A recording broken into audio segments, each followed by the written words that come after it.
بسم اللہ الرحمن الرحیم۔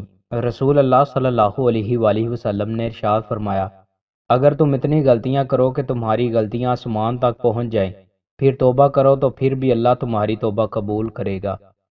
رسول اللہ صلی اللہ علیہ وآلہ وسلم نے ارشاد فرمایا، یتیم کی پرورش کرنے والا، اس کا اپنا رشتہ دار ہو یا غیر ہو، میں اور وہ جنت میں اس طرح ہوں گے۔ پھر آپ نے شہادت کی اور درمیانی انگلی کو ملا کر دکھایا۔ رسول اللہ صلی اللہ علیہ وآلہ وسلم نے ارشاد فرمایا، جس نے استغفار کا التزام یعنی خود پہ استغفار کرنا لازم کیا، اللہ تعالیٰ اس کے لیے ہر تنگی سے نکلنے کی راہ اور ہر غم سے راحت کا سامان پیدا فرما دے گا، اور ایسے ایسے مقامات سے رزق مہیا فرمائے گا جس کا اسے وہم و گمان بھی نہ ہوگا۔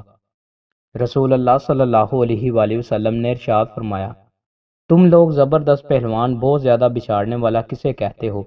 صحابہ نے کہا، جسے لوگ بچھاڑ نہ سکیں۔ آپ نے فرمایا، نہیں، پہلوان وہ ہے جو غصے کی حالت میں اپنے آپ کو قابو میں رکھے۔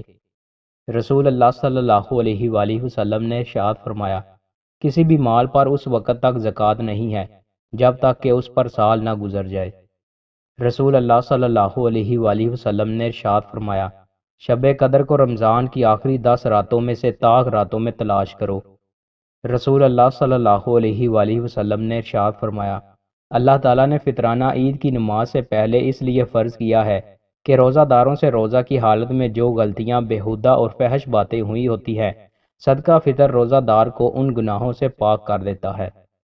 رسول اللہ صلی اللہ علیہ وآلہ وسلم نے ارشاد فرمایا، میں تو نماز پڑھتا ہوں اور آرام بھی کرتا ہوں، روزے رکھتا ہوں اور افطار بھی کرتا ہوں، اور عورتوں سے نکاح بھی کرتا ہوں۔ جس نے میری سنت سے رغبت ہٹا لی وہ مجھ سے نہیں۔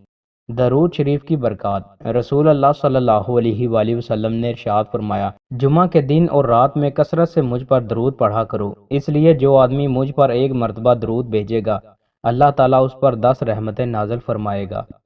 دوستوں، مزید اچھی ویڈیوز کے لیے ہمارے چینل کو سبسکرائب لازمی کریں۔ بہت شکریہ۔